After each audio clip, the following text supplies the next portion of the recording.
Phenomenon Paranormal podcast. We are starting a new season, and we wanted to first, before any further ado, introduce a fourth member. Hi, this is Padme. Say hi, Padme. Our new co-host. This is our new co-host. That's right. She has a lot of opinions about the paranormal. So we wanted to introduce her because chances are she's going to be jumping up in the shot. 100% will be jumping 100%. So anyway, try and focus less on how cute she is and more on what we say. Yeah, but look at her. Or not. I mean, who could help it, right? So you'll see her again throughout the episode, but say bye for now. Bye, Padme. All right, you go have fun. All right. And there she is. All right, so today we want to talk about something that we just recently did, and hopefully you have maybe seen it over on our YouTube. But we did an investigation recently at a local area in Virginia, a very historic property called Wrexham Hall, and we caught some pretty incredible evidence there. If you haven't yet, stop this episode out and go watch that first. Yes. Because today's episode is all about a deep dive into what we discovered there during our investigation. Absolutely. So go watch that and then come back here and we'll get to talking about it. Oh yeah, and we're going to put the link in the description so you can go straight over and check it out, and it's definitely worth watching all the way through because a lot of the stuff that we catch you'll see in the latter half of the video. So definitely go do that. It's a bit of a build-up. It is. Yeah. It is a build-up. But the cool thing about this property, and this is what we want to talk about today too, is there's so much history surrounding it. Right. And, you know, we could even put links to in the description that you can read all about Wrexham Hall. And, you know, we're in the South. Mm-hmm. Yeah. So especially right here where we are, we're in the Richmond, Virginia area. And this is literally where the, you know, forming of the country took place. Mm-hmm. Yeah. A lot of things happen here, not all good No. in the South. But one of the things that, you know, you can see all throughout here and even going into, you know, Norfolk, Yorktown, which I had the chance to visit recently, there are battles everywhere that shaped the country from the American Revolution to the Civil War, everything. So Wrexham Hall was no exception. And it started in one location. There was a battle literally 3 miles from the house in the Civil War. It was moved to its new location at another home called Fruit Hall. Yeah. Brought over and attached to Wrexham Hall.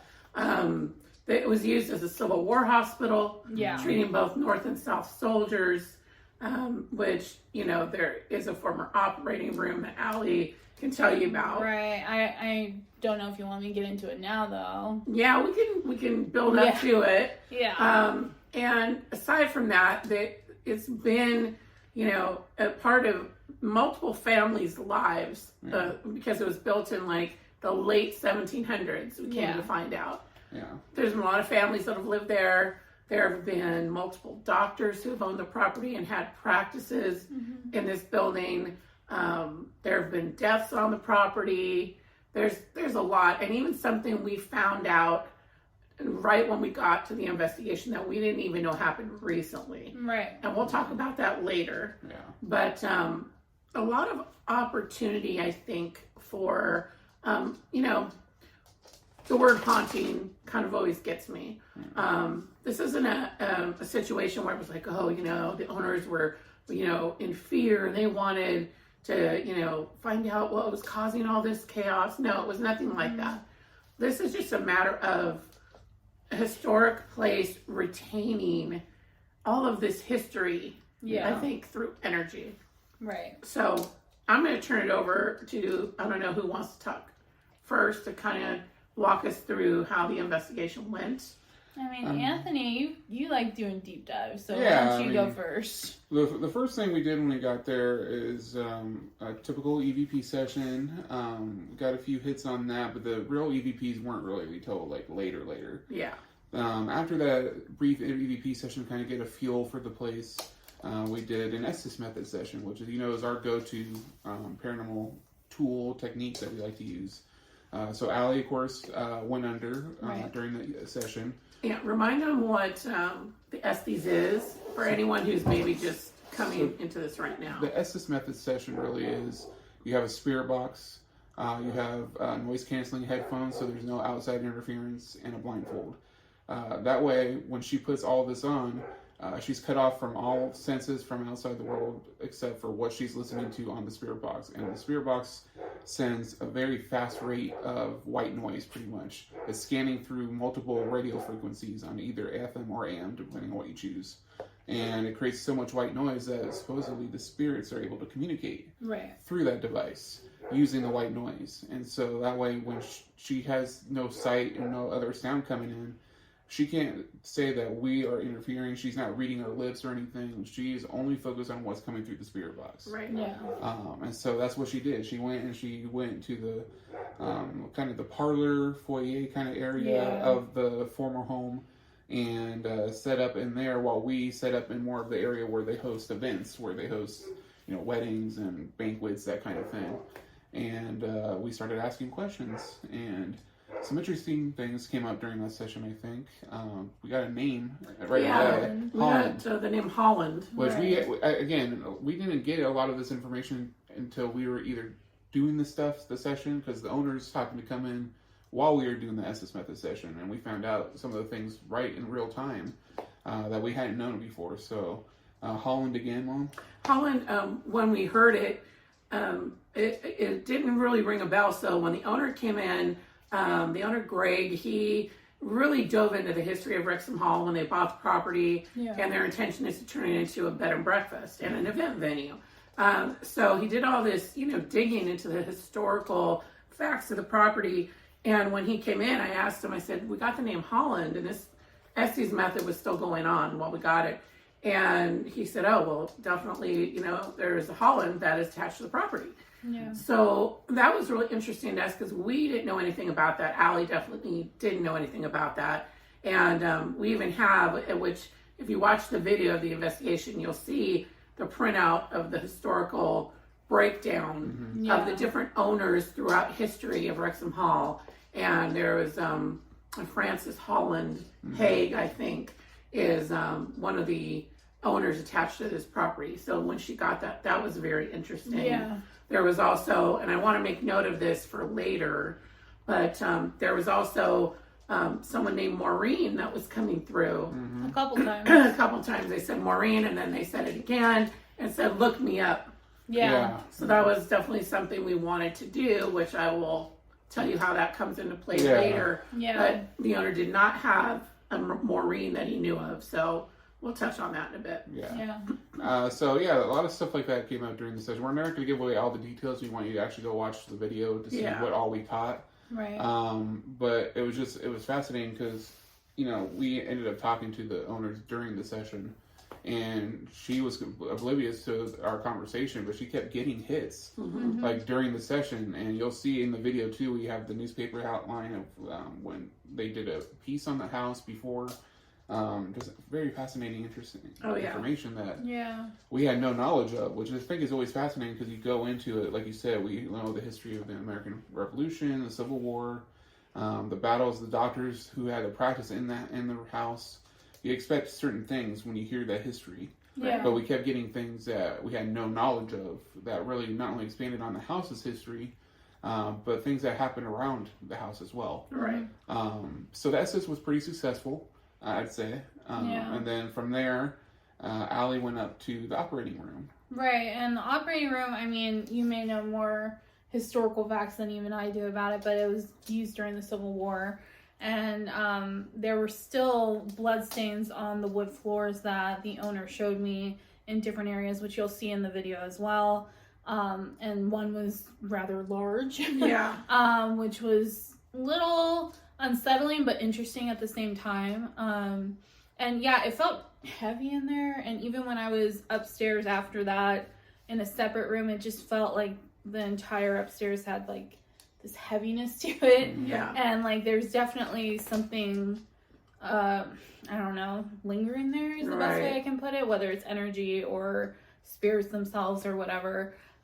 It felt different, and I mean I'm more sensitive to that than they are, but it just was interesting to say the least. Yeah, and you did an out loud spirit box session, Right. Right. Yeah, I did. Or and across the hall from it. Across the hall, and we got the words like delivery, which would make sense with it being a house with doctors and practices and the operating room and whatnot. Right. We got a few different interesting things. I thought we heard Susanna on there at one point, and you can explain kind of who that is. Yeah, there's a I don't know, a lore about Wrexham Hall that people have seen a lady in red. Right. And there was actually a news article done about the lady in red at Wrexham Hall.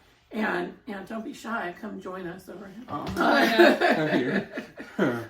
So, the lady in red, they don't have like some to corroborate who she is, but they think that she could be someone by the name of Susanna who was attached to the property.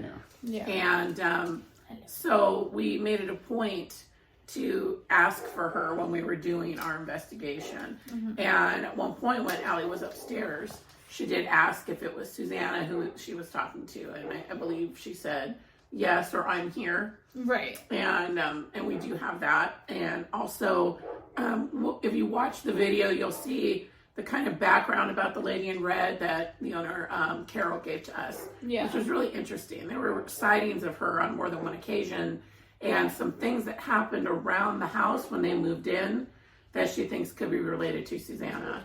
Yeah, and in that same room where I did the session, they had that rocking chair in there, which previously was in a different part of the house. And when there was an instance where I believe a guest had seen this rocking chair kind of going on its own.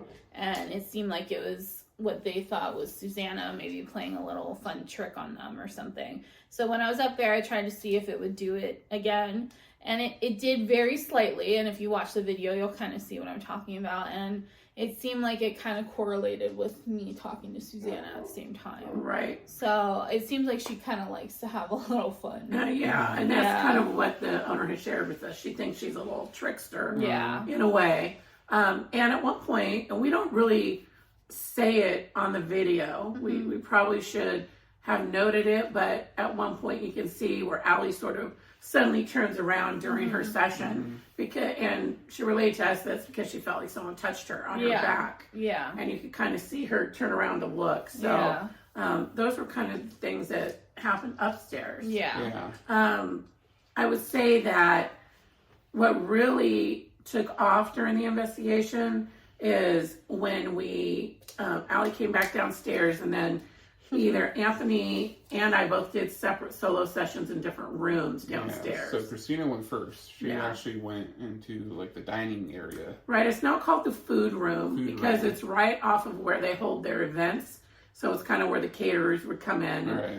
But before, there had been a death of one of the owners in that particular room. Yeah. And then the one Anthony did his in was in what's now, I think, the library.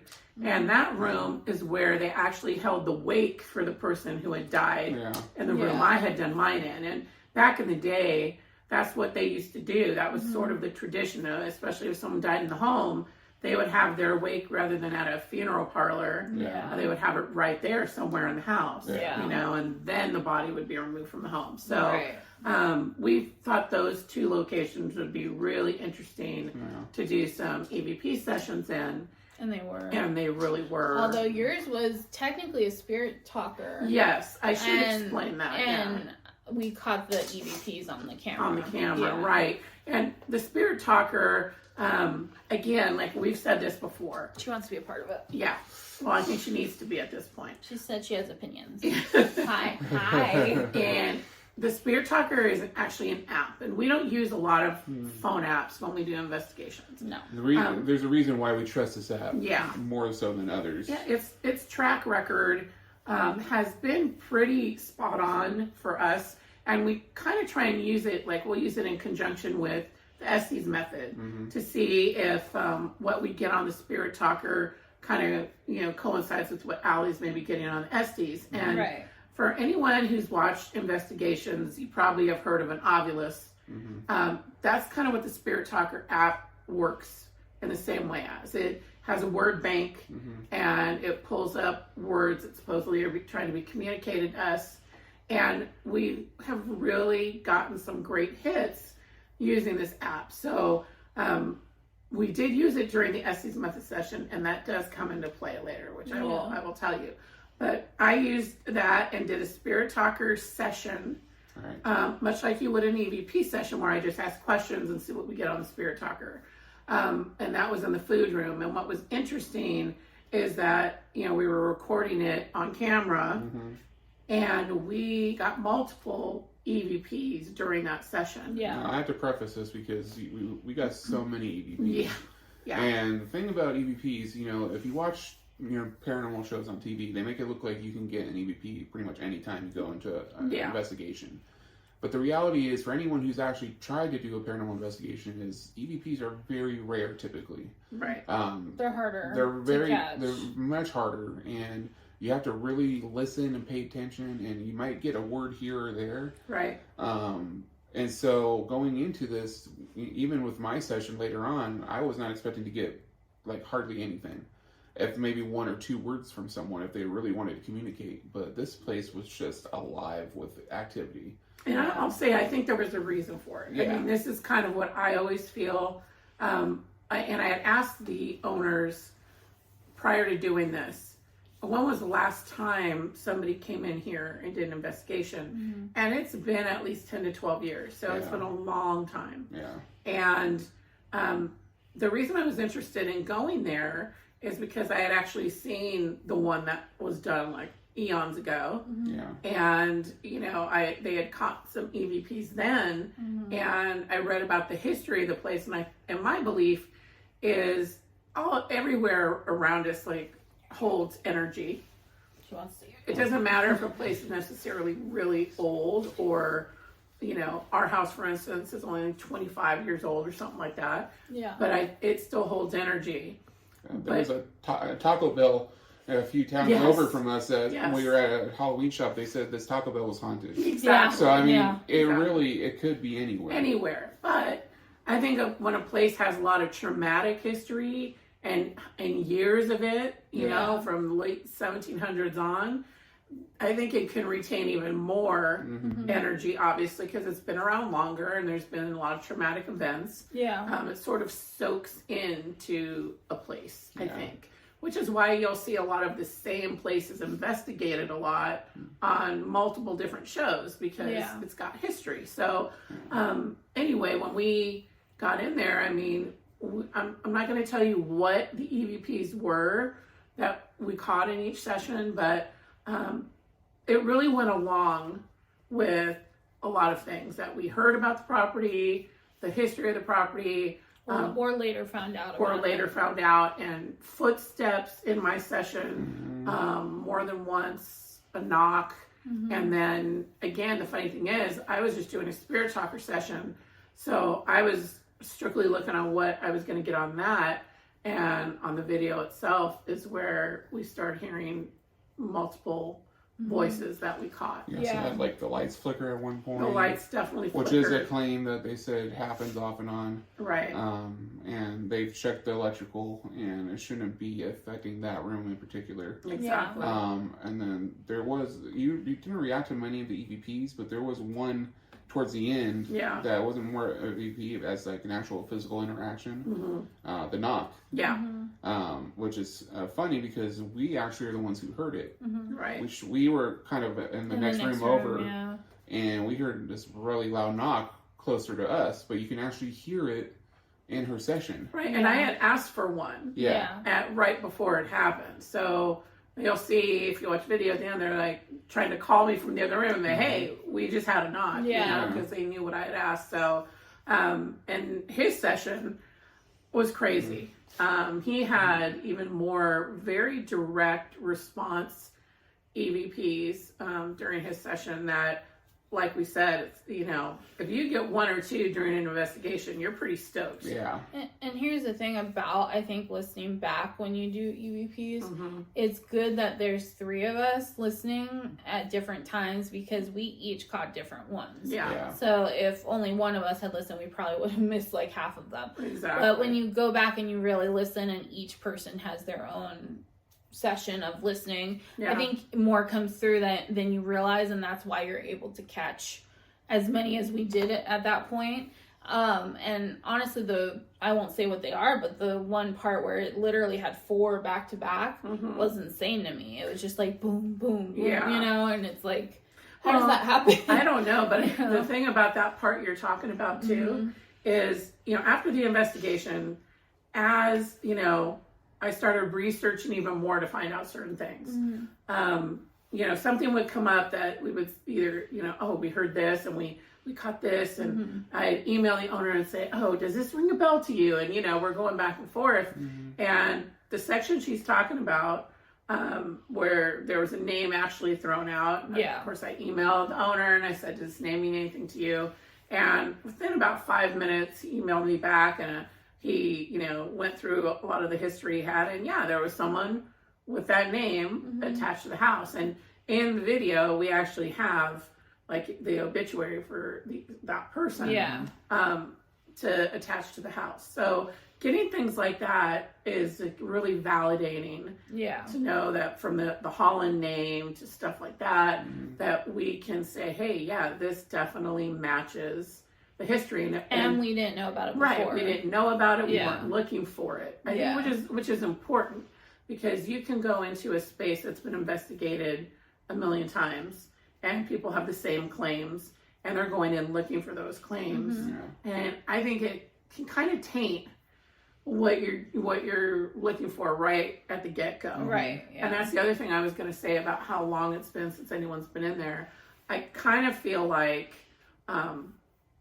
seeing Allie work when she does an SD session is something that's pretty spectacular.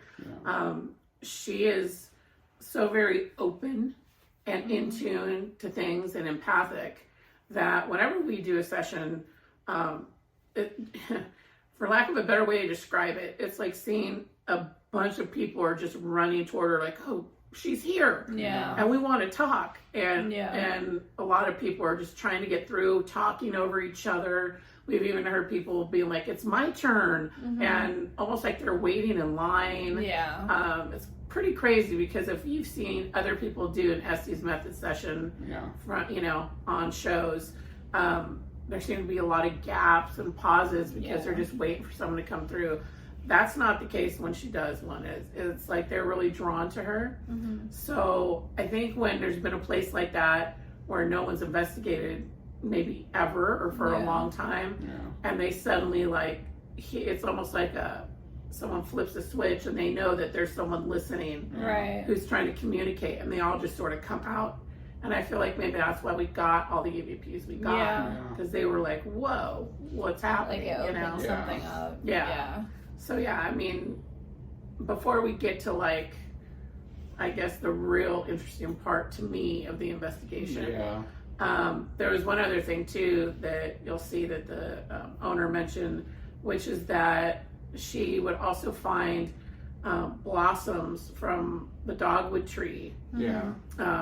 That she would find like petals from the dogwood blossoms sporadically throughout the house. We just had a knock. That's cool. So got me reacted. So I know she looked up.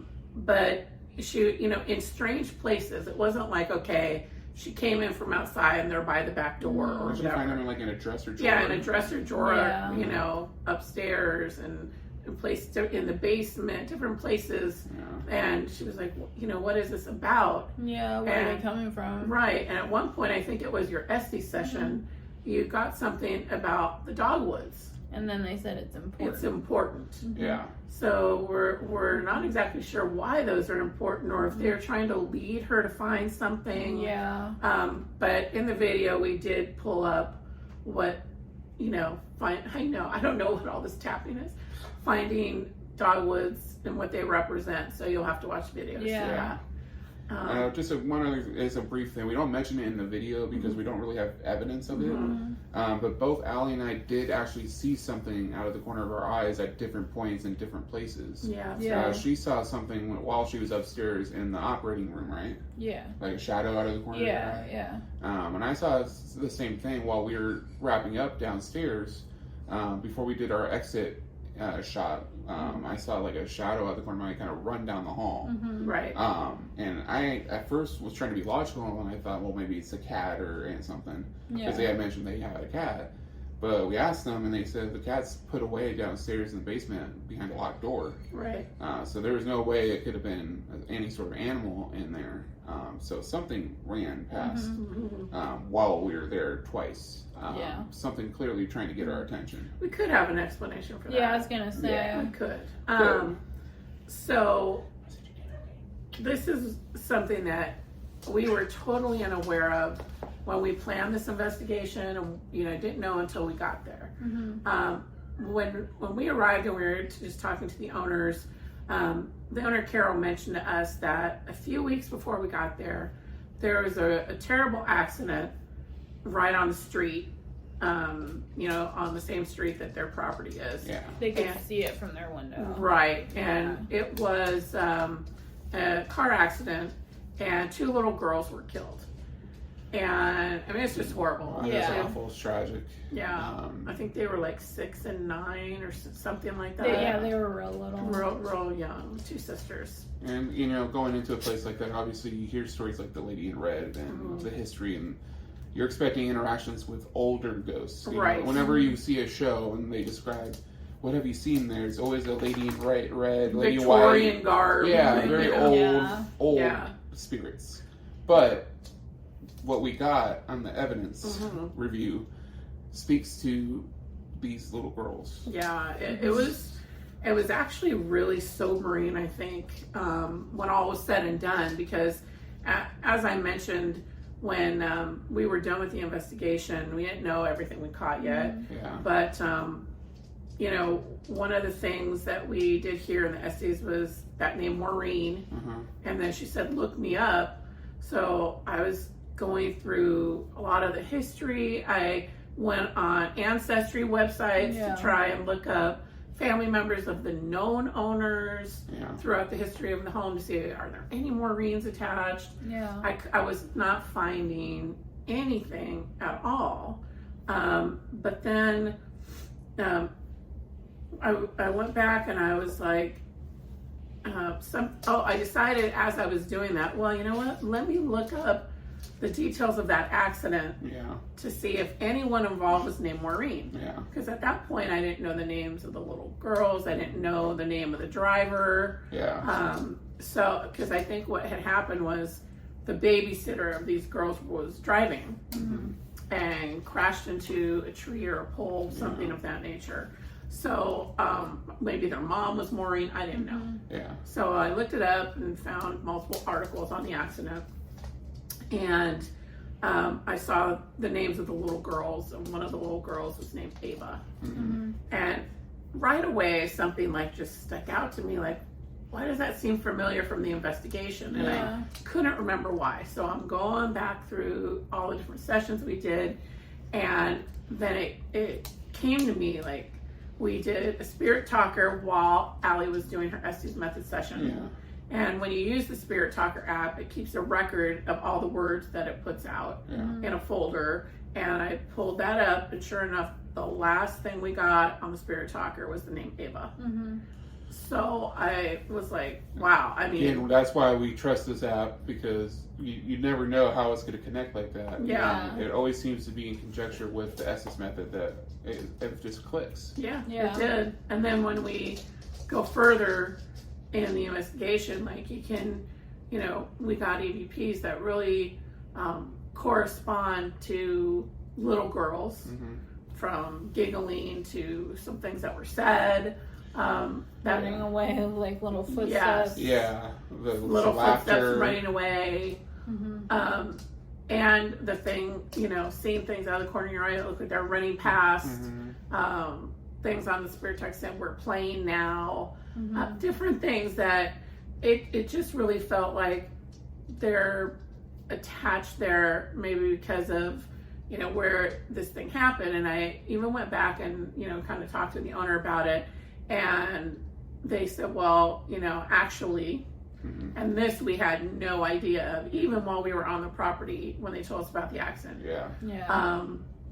The wake, the reception after the wake for these two little girls was held at Wrexham Hall. And all their family and everything was there along with the remains. So that's one thing, and that kind of blew me away. And then a family member of the owners of Wrexham Hall actually has a personal tie to one of the family members related to little girls. But talk about a synchronicity. I mean, just left and right, it was just such validation that I feel like these little girls are hanging around there. And then you really should look at the EVP session that I did. Yes. Not only was that also part of where the wake and everything was held, but you know, at the time I didn't feel anything like negative there. I did feel like I wasn't alone in the room, but I didn't feel anything bad, which I think speaks to what we're trying to do here with the paranormal as a whole. You know, we have our saying at the end of our podcast, you know, don't fear the unknown. And it's because I don't think it was anything scary. I just think, you know, if people don't have the education about the paranormal, if we don't talk about it enough, people will be scared because it is unknown. They don't they don't understand what they're seeing or hearing. Absolutely. But then you look at what we actually got is two little girls, and it's sad, it's tragic, but they also seem like they have found something in this home. Whether it's the lady in red is there helping them, because we did kind of get it. If you watch the session, seemed like there was an older person talking to them at one point. And there was a lot of back and forth between the girls themselves, pretty much right next to where I was standing with the recorder. Whether it's the lady in red, whether there's other spirits maybe there. they feel comfortable with the owner. She's a very nice lady. Maybe the little girls are ones leaving the dogwood pedals for all we know. I don't know. We don't. That's the thing. We don't have all the answers. Of course not. Having that interaction with these little girls, I think, is proof that if you go into an investigation not with a set goal, but with an open mind, you get more authentic interactions. Because we could have gone in there solely focused on the history, the doctor's practice, the war, but we left ourselves open to whatever was there. And because of that, we got to give voice to these two little girls, you know, without even realizing we were doing it. Absolutely. And, you know, that's what I kind of was sharing with the owners, because I did a wrap up with them on the phone to kind of tell them what we found. And, you know, that's the thing. I think if who we caught on our sessions was one or more of these little girls, they are probably just comfortable there. They feel at home there. You know, when I asked about the accident itself, you know, they at first, you know, when they told us about it initially, they mentioned it was on the street. Well, I didn't realize that it was literally right outside their window until they told me that. So, you know, their area was, you know, caution taped off. That's how close it was to their property. So, you know, this is a beautiful place, big yard, you know, a big home. I mean, I could just see these little girls running around, being comfortable there. And they have each other. And they have each other, which should be comforting and not anything to be afraid of. You know, so the other thing is, you know, I think that, you know, we talk a lot, if you've ever watched our podcast, about, you know, all the different energies that are out there. You go into a place and it's not necessarily that someone died in this place and that's the only spirit you're going to encounter. You know, it could be people from all over. Maureen could have not been attached to the property at all. She just walked over. And heard, you know, someone trying to communicate. Like what were you talking about with Alyssa with the Estes method, and when she's kind of a beacon in that place, when she goes to that place. I almost imagine it like the top of Luxor when the light shines out into space. I feel like that's her when she enters this, you know, if Insidious is the further, or whatever that darkness is that they could reside in, if they haven't moved on, but you know, gone where they're supposed to go. Where they're supposed to go. Well, I think A whole other discussion. that's a whole thing. Don't get me started because that's a whole series of events. Another can of worms right I there. have lots of ideas, but Yeah. anyways, wherever that is, that darkness, Alyssa is like a beacon there. Yeah. And Yeah. so I think when we go to do investigations, and Alyssa especially starts doing her thing, there could be spirits walking down the street or hanging out, and they like, oh, there's Alyssa, or there's that light. Let me go towards it. Almost Yeah. like moths to a flame kind of thing. Yeah. Yeah. I see it every time. It's kind of great. So but- Maureen, like you said, could be have just walked out in on the house, been like, hey, what's going on in here? Yeah. Right. For the record, Maureen, we did try and look you up. Yes, Yeah. we did. And I don't know where you're from, but keep trying. Feel free to So come. is Maureen watching? Or? She could be listening. Oh, We okay. don't know. That's the thing. Maybe We that's who was don't tapping. know. You don't know. That's Maybe true. Maureen's tapping on the window going, I told you to look me up. I Hey, know. Maureen, last names help. Yes. Yeah. So- Yes, please. Yeah. Please. Any spirits here, last names are a big help to look you up. So, That's very true. but yeah, I mean, it was obviously the circumstances of the little girls is tragic Yes. and heartbreaking. Obviously, would rather they didn't have that happen to them. Yeah. But in the midst of the tragedy, I think it is heartwarming to know that they found a place that they feel comfortable and they're not Yeah. just lost in that darkness and that Yeah. void. They're Right. actually found a place they're happy, they're comfortable, Mm-hmm. they can interact with people. And I think anyone who visits Wrexham Hall, if you hear a noise or if you see something out of the corner of your eye, don't be afraid of it. Yeah. Speak to them. Say, hey, I'm here. You're welcome here. Yeah. You have nothing to be afraid of. Even bring a little toy. Maybe they'll appreciate it. Yeah. But it just goes to show you, if you keep an open mind, you can really, experience something incredible Yeah. without Yeah. ever knowing it. I agree. Yeah. So, if the family of the little girls happens to see this, we want to express our sincerest condolences Yes. for the loss of Ivy and Ava. Yeah. We're very sorry for your loss. Yeah. But hopefully maybe this gives you a little bit of comfort that they are out there somewhere, and they sound happy. Yeah.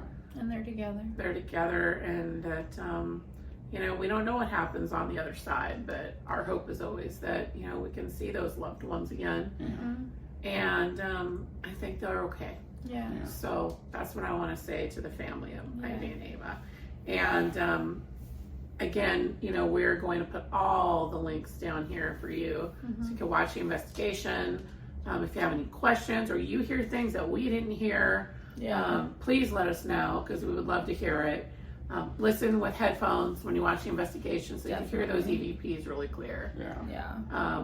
And yeah, I hope we get to go back there and explore further. We're going to try and start going to some more of these historic places in and around our area, because there are many. Yeah. Oh yeah. So you can look out for that as well. Yeah. Well, Did I miss anything? I think that's it. I Yeah. mean, like I said, we don't want to get into too much detail because we want you to watch the episode. So please go to our YouTube channel. Go watch that investigation for yourself. That link will be down below. Give it a like, give it a comment. If you hear something we didn't hear or see something we didn't see, let us know. That way we can check it out for ourselves. But yeah, I think that's it. And we'll definitely be back with a new episode soon. Yep. Yeah. New season is starting, so I hope you guys enjoy this episode. I think that's it. So, from Christina, Allie, and myself, this is Paranormal Phenomenon Paranormal Podcast. And remember, don't fear the unknown.